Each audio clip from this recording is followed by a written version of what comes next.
Down a windy road, nestled in the fields of Culpeper County, Virginia, is a profound piece of history that's never been told. How do you feel when you stand here and you take a look at this monument? What comes to mind? It's like standing in front of the Washington Monument, which is kind of, in a smaller sense, but it's commemorating, whoever these men were. And like I said, we don't know. They could have been relatives of mine. It's quiet. Appropriately so, honoring 3 veterans of the United States colored troops who were captured and executed just 300 feet away from this very spot. We don't know from Black history about these soldiers. It was just a white Confederate soldier that wrote us and said, we captured 3 Negro soldiers, we shot them and left them laying on the road. So we don't know their names, we don't know who they were. And so Willis Madden, who owned the tavern, he decided to have them buried, but we don't know exactly where they're buried. So now, as many Civil War monuments representing the Confederacy are torn down, this monument has risen to speak for men who have, until now, remained voiceless. You got to know your history. And I believe, as Reverend Triplett has said, is that there are sides of truth. And we need to tell our side of the truth. Our truth is not in the history books. So we have to get our truth out one way or the other. So often when talking about American history, we only hear one perspective. And this monument is a start to the full story.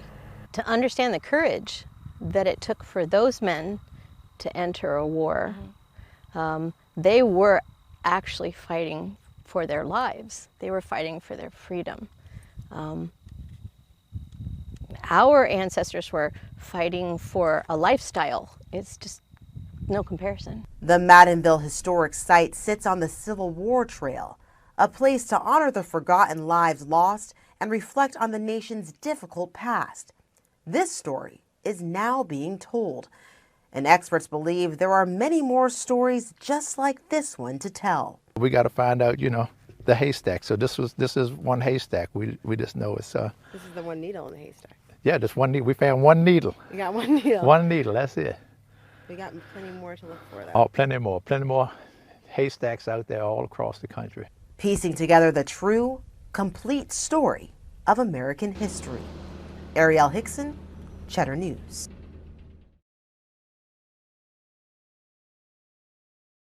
Every time you walk into the White House, you're surrounded by American history. How lucky am I that I get to have an office in the West Wing? But now, one briefing at a time, Black herstory is the norm. It is normal to see someone like us at the podium. It is like a common thing to see a person of color, a Black woman, or like I said, a person of color at that podium. It is not unusual, it's not rare, we're not making history, this is what it's supposed to be. The Biden administration's press team includes a dynamic group of African American women. Groundbreaking, as past administrations often didn't prioritize inclusion in the same way as President Biden.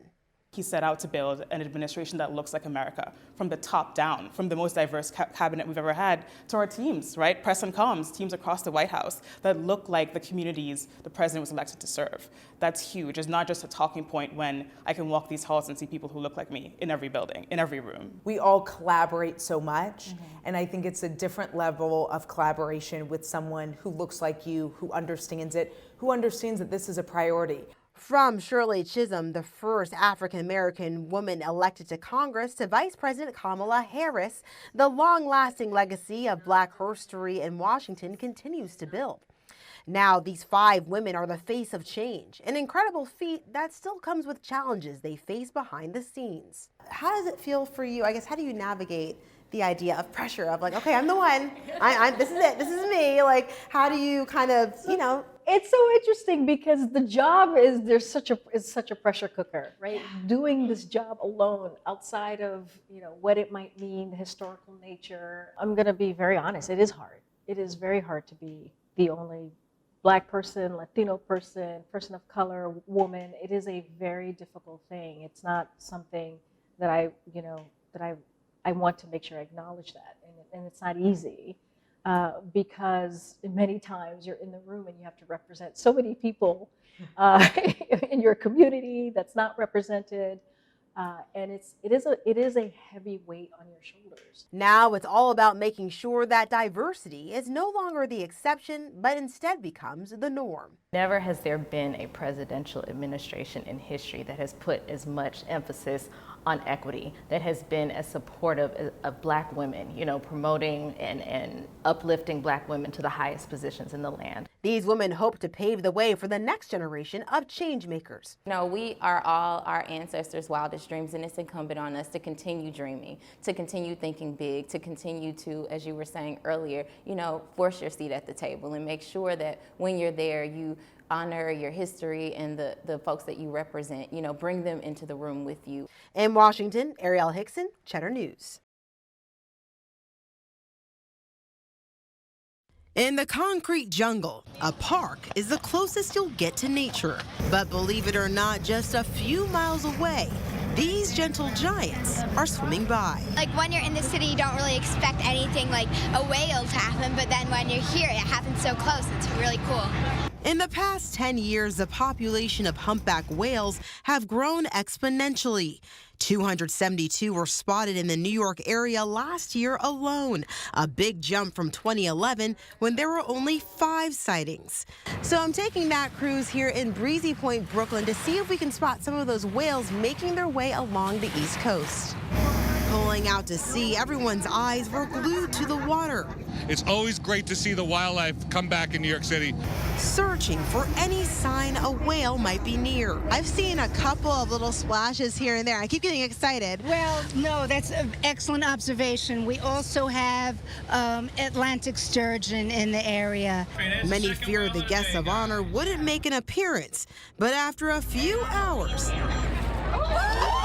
the gentle giants finally surfaced. A humpback whale was spotted just over there in that area. Oh, you know what? It's actually coming over to this side. The whole thing with whale watching is that you have to be quick. But every 5 minutes, we seem to be moving just to catch these guys. For years, humpback whales were threatened by fishing nets and polluted waters. Many feared for their extinction.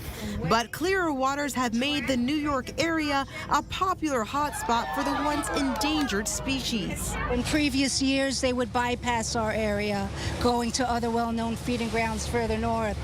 But in the past 10 to 12 years or so, they have been starting to recognize the Western New York bite as a source for food as well. Towards the end of the trip, viewers were shocked by what they'd seen. I never realized how big they were. Something we want to see more of. The water's clean. It's all a good sign, so keep them coming. And it's great for tourism here in New York. It's another exciting thing to do. After this journey, once mysterious creatures of the sea are now simply called New Yorkers. Arielle Hixson, I-24 News.